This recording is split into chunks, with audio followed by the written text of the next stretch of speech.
So we had a stray of regional top decks from one event that 4 rogue decks ended up making it into top cut. We're going to be covering 3 of those. Yeah. So a lot to say. One of the first top 8 decks out of the event was Madolche, and you guys know Madolche is very good at what it does.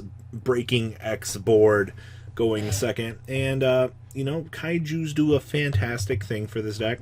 You have things like Dark Ruler No More to Hadoken and take away your opponent's chance to really play the game. So that's one cool thing I wanted to say about this deck is you have the opportunity just to break the board.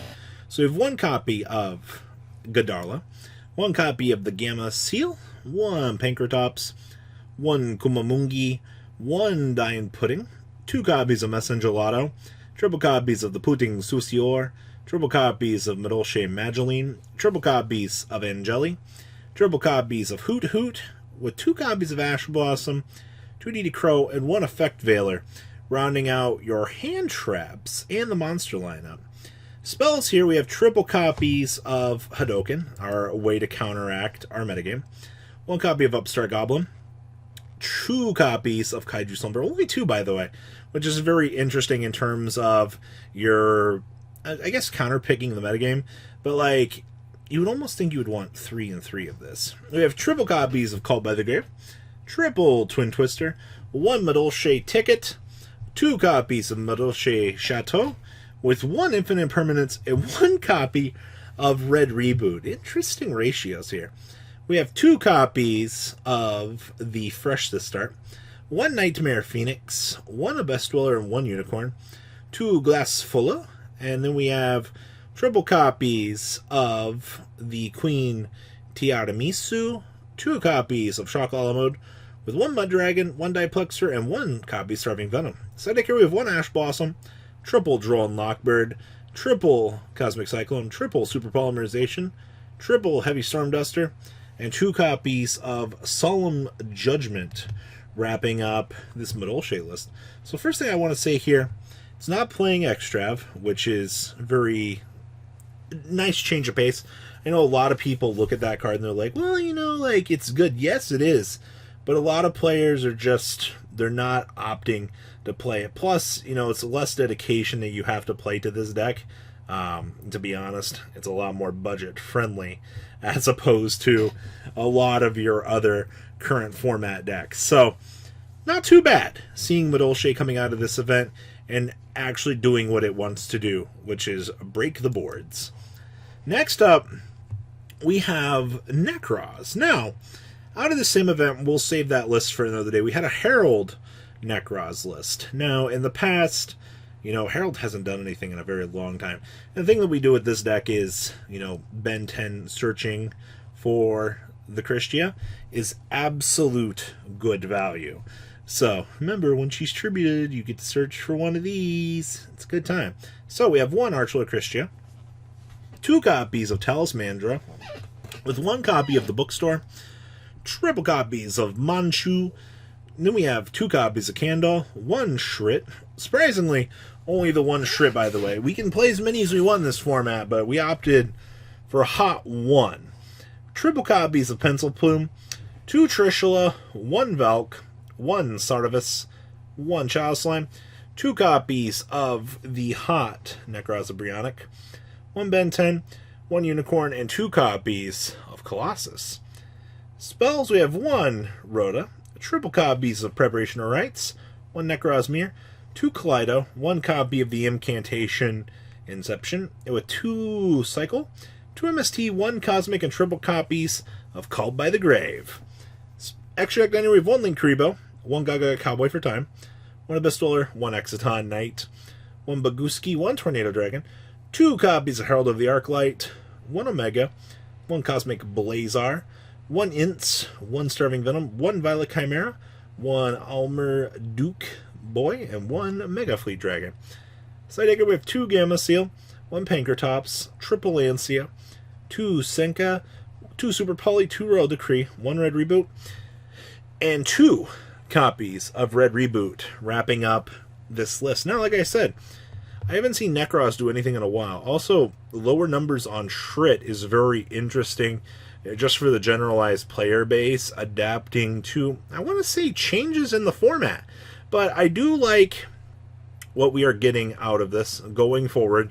I am very much looking forward to possibly seeing more love for Nekroz, because considering we had this in Herald, and Herald was also using the engine for this deck as well. So who's to say that, you know, we won't see some real cool things come with Nekroz here. Next up, we have a Lunalight list. Now, this variant is very interesting because we are playing the Psychic Overflow trap card to feed through our Gammas to get more additional removal on our opponent, which something I didn't actually expect a Lunalight player to kind of adapt towards doing, because, you know, basically you're using the Lambda package as negates, and then, you know, you step into the Lambda to get disruption on your opponent. It's very straightforward, but yeah, this is some love for Lunalights. So we have one Zephyros the Elite, triple copies of DD Crow, one Danger Moth, man. Also the fact that this is level 4. I mean, we're not playing the Utopia package, so it doesn't really matter all that much. But one of the big things was, like, in the Utopia package, you get to step through this. Also, this deck's not playing Magician Souls. This is literally the more budget-friendly version. We have one Nessie, two Jackalope, one Emerald Bird, triple Kaleido Chick, triple copies of Lunalight Tiger, two Yellow Martin, triple copies of Psyframe Gear Gamma, two copies of Time Thief Winder, and one copy of the Psyframe Driver. Gotta love my bricks, especially when I draw them.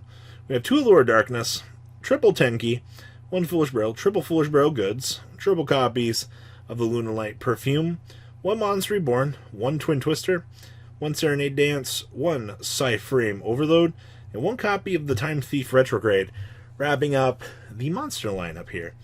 Down in the extract, we have one Lambda, one Unicorn, one Phoenix, one IP Masquerena, one Darumadal, one Boral Sword, one copy of the Appalusi, one Tornado Dragon, one copy of Time Thief Redoer, and one Perpetua, one Forstrix, one Exton Knight, one Emerald, one Tiger King, and one copy of Abyss Dweller. Down here in the side deck, we have one Pankratops, two Nibiru, triple copies of Dark Ruler No More, two Mind Control, one Raigeki, two Twin Twister, triple evenly matched, and one copy of Red Reboot, wrapping up this Lunalight list. I definitely, once again, I like that this is budget friendly. I think that that's one big thing that we need in this game.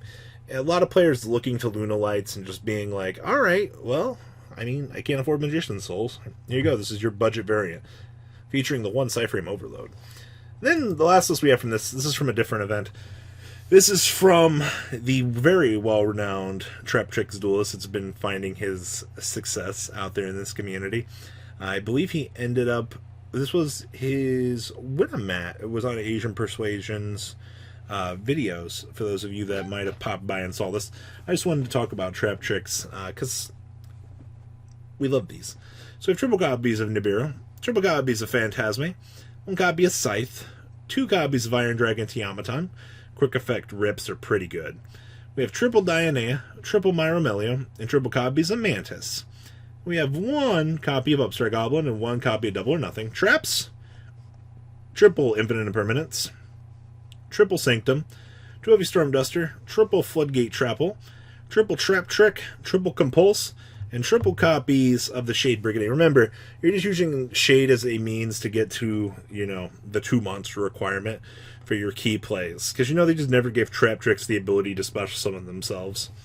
Extra deck, we have triple Sarah, but of course, one Masquerena, one Cerberus, one Pentastag, one Phoenix, one Unicorn, one Boral Sword, one Utopia Double, one Abyss Dweller, one Tornado Dragon, one Time Thief Redoer, one Utopia, one copy of Utopia the Lightning. Side deck here, I have triple Lightning Storm, triple copies of Mystic Mine, triple copies of Evenly Matched, triple Appointer of the Red Lotus, one Imperial Order, and two copies of Solemn Judgment, wrapping up, yes, your chunk of deck profiles for the day. So, what do you guys think about these decks? Please leave a comment down below. Tell me what you guys think. And well, guys, Big Blue Guy signing out. Peace out. Have a good rest of your week. The ride never truly ends. Thank you, patrons, for helping support the channel. Without you guys, I don't know if I'd still be doing this. And for those of you that like Cardfight Vanguard, FanCool40 is here for all your content needs. And those of you asking if I sell cards, mcoolgames.com for all your trading card game needs. Check the description for more interesting info. Thanks for watching, guys.